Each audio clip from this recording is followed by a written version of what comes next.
ప్రభుత్వం ఏం చెప్తుందంటే జూబ్లీహిల్స్ ఎలక్షన్ గెలిస్తేనే అభివృద్ధి జరుగుతుంది అని అంటున్నారు. మరి 20 మంత్స్ నుంచి 22 మంత్స్ నుంచి ఉన్నది కాంగ్రెస్ ప్రభుత్వమే. సో ఇప్పటిదాకా చేయని అభివృద్ధి కేవలం ఎలక్షన్ వస్తుందని ఎలక్షన్ని దృష్టిలో పెట్టుకొని అభివృద్ధి కార్యక్రమాలు ఇప్పుడు వేగవంతంగా జరుగుతున్నాయి.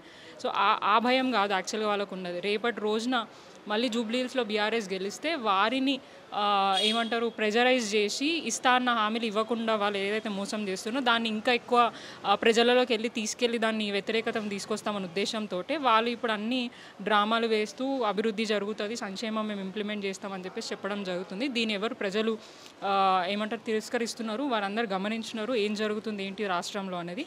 క్లియర్గా కేటీఆర్ గారు చెప్పినారు, కారు కావాలా బుల్డోజర్ కావాలా. కార్ అయితే మిమ్మల్ని ఇక్కడి నుంచి సేఫ్గా ఏ ప్లేస్కైనా తీసుకుపోతుంది, బుల్డోజర్ అయితే మీ ఇంటి మీదకి వచ్చి మీ ఫ్యామిలీస్ని మీ లైఫ్ని లోడ్పోయి తీసుకొస్తుంది. కాబట్టి అది ఆలోచించుకొని జూబ్లీహిల్స్ ప్రజలు ఎవరికి ఓటేయాలనేది మీ చేతిలో ఉంది, మీరు డిసైడ్ కావండి. ముఖ్యంగా ఇక్కడ ఈ జూబ్లీహిల్స్ ప్రాంతంలో సెలబ్రిటీస్ చాలామంది ఉంటారు. ఇప్పుడు సెలబ్రిటీస్కి నేను మీ మీడియా ద్వారా వాళ్ళకి ఒక రిక్వెస్ట్ చేస్తున్నాను, అప్పీల్ చేస్తున్నాను. మీరు ఏదైనా క్యాంపెయినింగ్ అంటే అడ్వర్టైజ్మెంట్స్ కమర్షియల్ వేస్ మీద ఇస్తారు. సో మీరే స్వయంగా బయటికి వచ్చి ఓటేస్తే ప్రజలు మిమ్మల్ని చూసి ఇంకా చాలామంది వస్తారు, ఓటేస్తారు.